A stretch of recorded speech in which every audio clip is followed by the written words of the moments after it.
আচ্ছা, তুমি চিন্তা করো যে তুমি ঘুমাচ্ছ, কিন্তু তোমার কাজগুলো অটোমেটিক্যালি হয়ে যাচ্ছে। হোয়াটসঅ্যাপের এসএমএস চেক হচ্ছে, টেলিগ্রামের এসএমএস চেক হচ্ছে, স্ল্যাক আপডেট হচ্ছে, ইভেন তোমার কোড ডিপ্লয় পর্যন্ত হয়ে যাচ্ছে। মানে সব কিছু একদম অটোমেটিক্যালি হয়ে যাচ্ছে।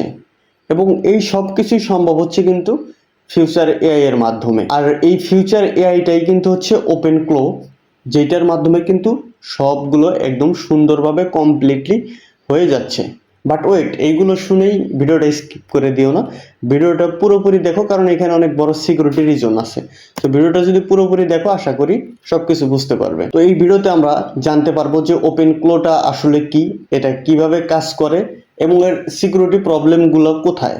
সবকিছু আমি স্টেপ বাই স্টেপ আপনাদেরকে বুঝিয়ে দেবো, যাতে আমরা ফিউচার এআই নিয়ে যখন কাজ করব তখন আপনাদের আর কোনো সমস্যা না হয়, বা এইটার ফিউচারিস্টিক সবকিছু আমরা অতি সহজেই বুঝতে পারবো, বা এইটার মধ্যে কি কি সমস্যা আছে সবকিছু আমরা অতি সহজেই ক্যাচ করে নিতে পারবো। ওকে, এখন কথা হচ্ছে যে ওপেন ক্লোটা আসলে কি। আচ্ছা, আমরা যখন যে কোনো চ্যাটবট যেমন চ্যাটজিপিটি, ক্লাউড, জেমিনি, এগুলো যখন আমরা কাজ করি তখন আমরা কিভাবে কাজ করি, আমরা একটা প্রম্পট দেই। সেই প্রম্পট ওয়াইজ এগুলো জিপিটি বলেন বা ক্লাউড বলেন, এগুলো প্রম্পট ওয়াইজ কিন্তু আমাদেরকে ফিডব্যাক বা আউটপুট দেয়।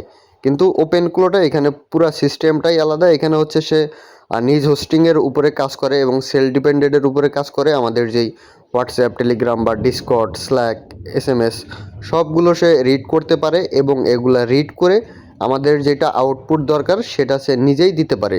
আপনি চিন্তা করেন, আপনি রাত 3টার সময় ঘুমিয়ে আছেন, অথচ সে আপনাকে এসএমএস দিতেছে যে আপনার জিমেইলে একটা এসএমএস আসছে। ধরো তুমি ডাউন টাইম হলে আমাকে নোটিফাই করো, আর আমি ফিক্স করার চেষ্টা করব। ওপেন ক্লো তখন কি করবে, কথাটা আবার বুঝিয়েন। ধরেন আমার একটা ডাউন টাইম হচ্ছে, সার্ভার ডাউন টাইম হচ্ছে, এবং এইটা আমি ওপেন ক্লোকে বললাম যে আমার সার্ভারটা যখন ডাউন ফ্লো হবে তখন আমাকে নোটিফাই করবে। তখন এটা কি করবে, এটা সার্ভার মনিটর করবে, ইস্যু ডিটেক্ট করবে এবং ফিক্স করার চেষ্টা করবে, এবং তোমাকে আপডেট দিবে যে কোথায় কোন সমস্যাটা হচ্ছে। মানে এটা শুধু এআই না, এটা হচ্ছে একটা ডিজিটাল এমপ্লয়ি।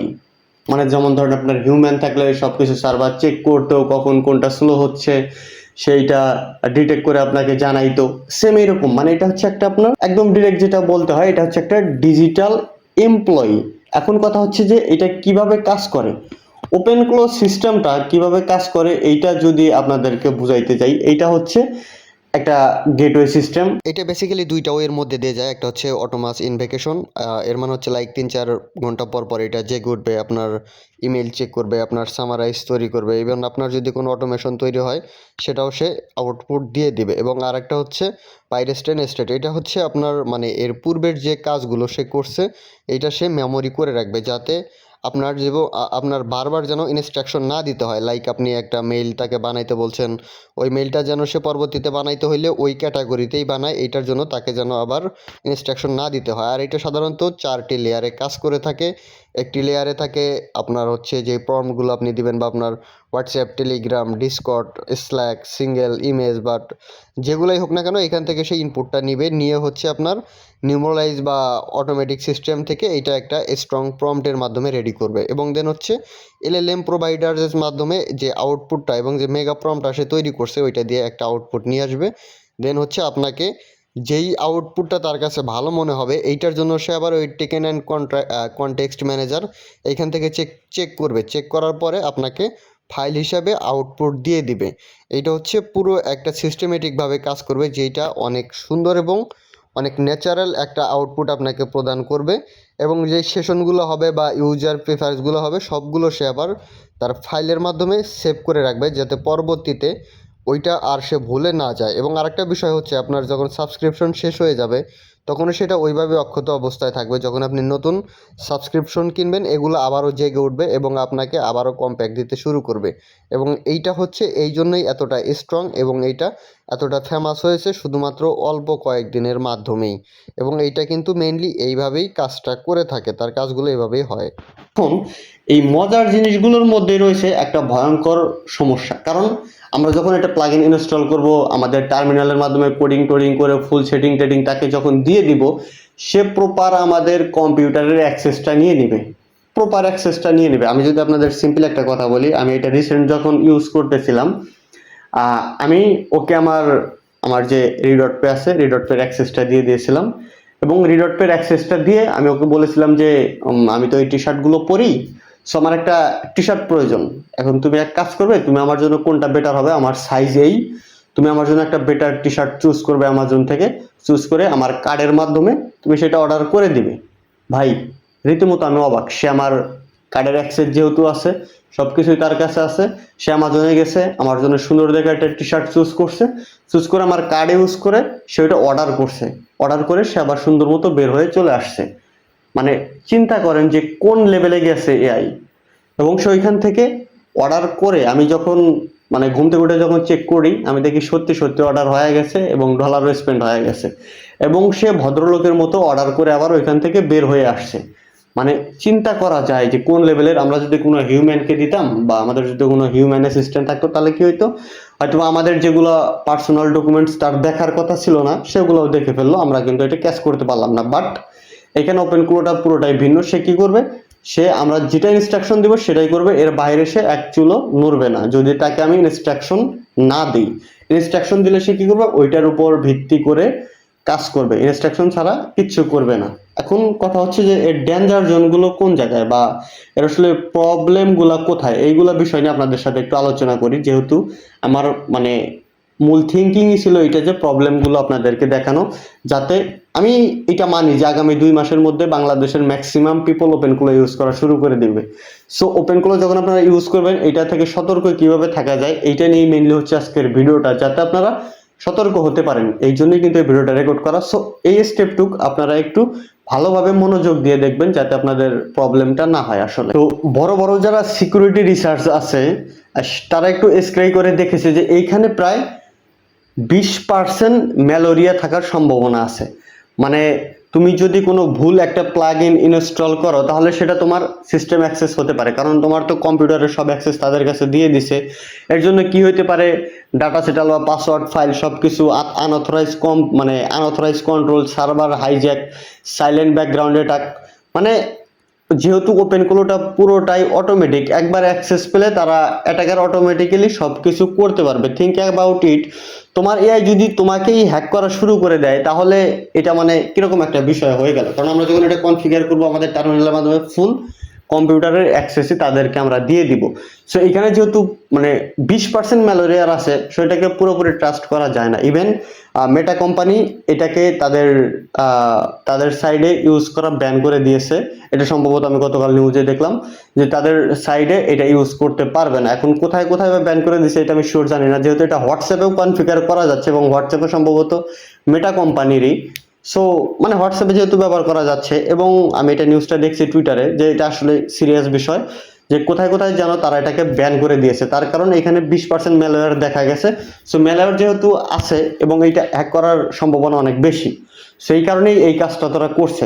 সো এই জন্য আমাদেরকে একটু মানে এইটা কনফিগার করার সময় থার্ড পার্টির সাহায্য নিতে হবে, যেমন হোস্টিংয়ার, এসএমএমএল, মানে আরো যেগুলা সেল করে তাদের কাছে এটা আমাদের কাছে কিনে নিয়ে কনফিগার করে চালাইতে হবে।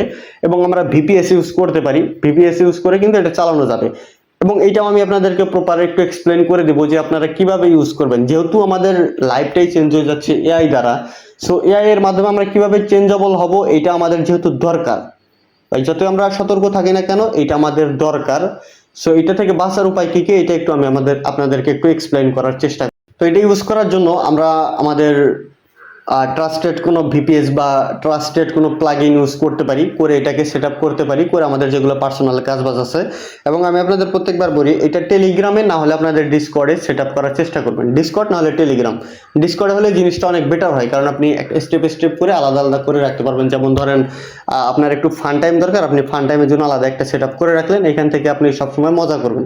দেন হচ্ছে আপনার থাম্বেল প্রয়োজন, আপনার ওই ফান টাইমের ওইখানে যাওয়ার ইনস্ট্রাকশন দিতে হবে না যে হ্যাঁ এটা এটা করো, তাহলে তো জিনিসটা নষ্ট হয়ে যাবে। তো আপনার থাম্বনেলের জন্য আলাদা একটা ইনস্ট্রাক্টর সাইট তৈরি করতে পারেন। যখন আপনার থাম্বনেলটা প্রয়োজন হবে, আপনি কি ইনস্ট্রাকশন দিলেন, এটা আমার টাইটেল, তুমি আমাকে একটা থাম্বনেল বানিয়ে দাও, যেহেতু আপনার ইমেজটা অলরেডি তার কাছে দেওয়াই আছে। সো সে ওই হিসাবে আপনাকে থাম্বনেলটা বানিয়ে দিবে। আপনার ধরেন আর একটা ভিডিও স্ক্রিপ্টের দরকার, যেটা আমি আপনাকে বললাম, ওইটার জন্য আলাদা সেকশন বানাবেন। তখন দেখা যাবে যে ওইটা আলাদা আলাদাভাবে কাজ করতেছে। তখন আপনার কি হবে, যখন ধরেন আপনি ওই একটা ইয়ার ভিতরেই দেখা যাবে আপনি ফান টাইমও ইউজ করতেছেন, স্ক্রিপ্টও ইউজ করতেছেন, থাম্বনেলও ইউজ করতেছেন, জিনিসগুলো তাদের কাছে কনফিগার করতে একটু কঠিন হয়ে যাবে তখন, বা একটু আপনার সমস্যা হবে যখন ধরুন আপনি ফান টাইমে বললেন যে হ্যাঁ আমার এই লেআউটটা পছন্দ হয়নি, এটা একটু বড় করে দাও। তখন দেখা যাবে কি, যেহেতু তার মেমোরাইজ ব্যাকএন্ডে থাকে, সব মেমোরি সে সেভ করে রাখে, তখন ওই যে আপনার যেটা বড় করতে বলেন ওটা দেখা যাবে থাম্বনেলও বড় করে ফেললো, স্ক্রিপ্টও বড় করে ফেললো। কিন্তু আমরা তো এটা চাই না, আমরা চাই একটা স্টেপের জন্য আলাদা আলাদা কিছু সিস্টেম। সো এই জন্য আপনি কি করবেন, এটা ডিসকর্ডে সেট আপ করবেন যাতে আপনার প্রত্যেকটা স্টোরের জন্য আলাদা আলাদাভাবে ইউজ করতে পারেন। এবং আরেকটা হচ্ছে আননোন সোর্স অ্যাভয়েড করা। যখন আপনি প্লাগইন ইউজ করুন, বা সরি যখন আপনি দেখা যাবে যে কোনো প্লাগইন ইনস্টল করতেছেন, তখন ভুলভাল আননোন সোর্স থেকে কোনো প্লাগইন ইনস্টল করবেন না। এতে দেখা যাবে কি, হ্যাকাররা আপনার কাছে সুযোগ সুবিধা পেয়ে যাবে, এবং যেহেতু আপনার ফুল কম্পিউটারের অ্যাক্সেসই তার কাছে, আপনাকে ইজিলি হ্যাকিং করতে পারবে।